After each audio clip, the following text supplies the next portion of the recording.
My name is Kusum Viswanathan, and I'm the chair of the Department of Pediatrics, and I'm a pediatric hematologist oncologist.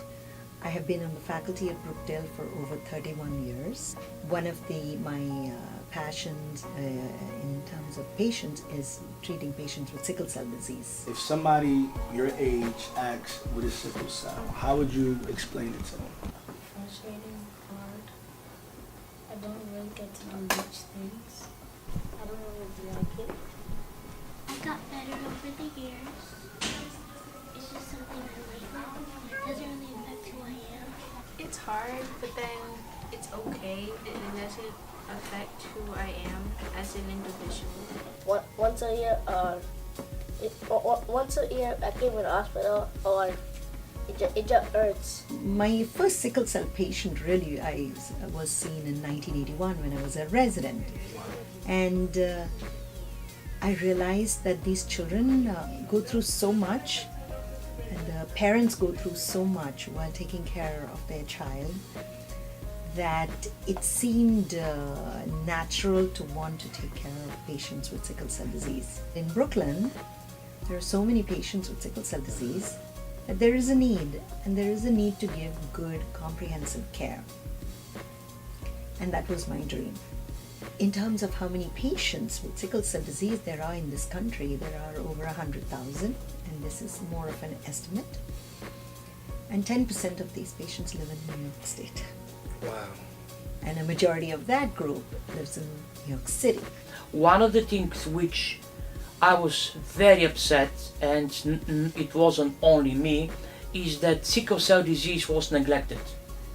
Sickle cell disease patients, rather, were neglected. And why?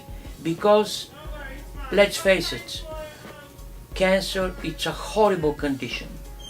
It kills a lot of young people, middle-aged people, adults, and etc.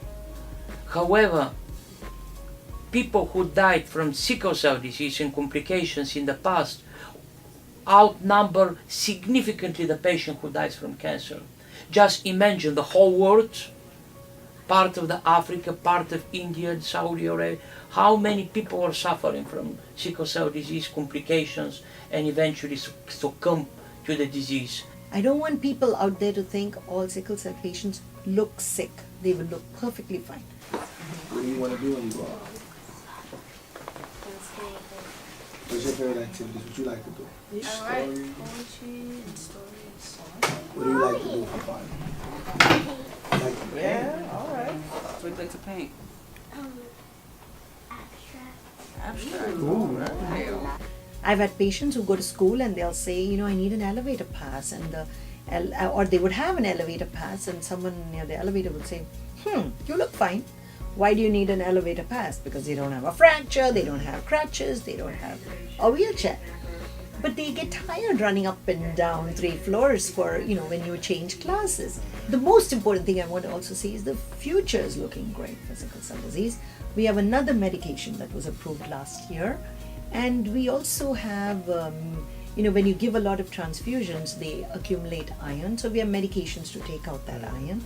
But we also have a cure. And the cure is bone marrow transplant. We still do not have very reliable tools except bone marrow transplantation to cure disease. However, I just wanted to thank you, our patient, to our audience.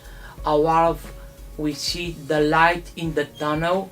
We see quite a few new developments and new strategies in the therapy, which I hope we will bring a bright future for our patients. My experience has been phenomenal.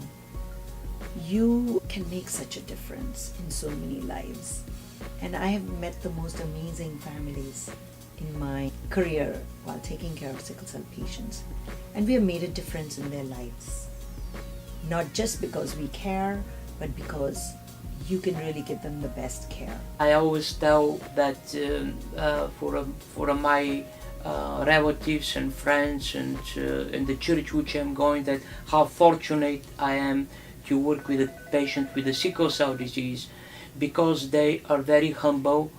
You see them suffering, and then you learn from them. You learn how when you see the child who suffer from this pain which may come 24/7, how you can complaining is that your coffee wasn't served hot, for example. You know, that's ridiculous. Then you realize what these people have to deal with that, plus with some other socioeconomic background and all that. It was really my pleasure and privilege to serve the patient with sickle cell disease community, so I really appreciate this conversation. You can do anything. You can be a doctor, you can be an engineer, you can be a computer person, you can be in IT, you can be anything. And that sickle cell, as many people say, and it's in many advertisements, sickle cell is only a small part of you. It is not. It should not reflect you and take over your life. The advice that I would give is that to try to follow what the doctors say and try not to think about it so the pain doesn't affect you that much, and try to do other stuff. It's hard, but it doesn't affect who I am as a person, and it doesn't change the fact that I am a person. I tell them that it's okay, and sometimes some people don't have it very badly, but people are there to help you, and the doctors are too, so it's important to do what they say. We want parents to feel that they've entered a home, that this is their home, this is for their child, this is where all their questions will be answered, this is where we wrap our arms around our patients, and this is where we give them good care. This is where, and we care, and they will know that we care.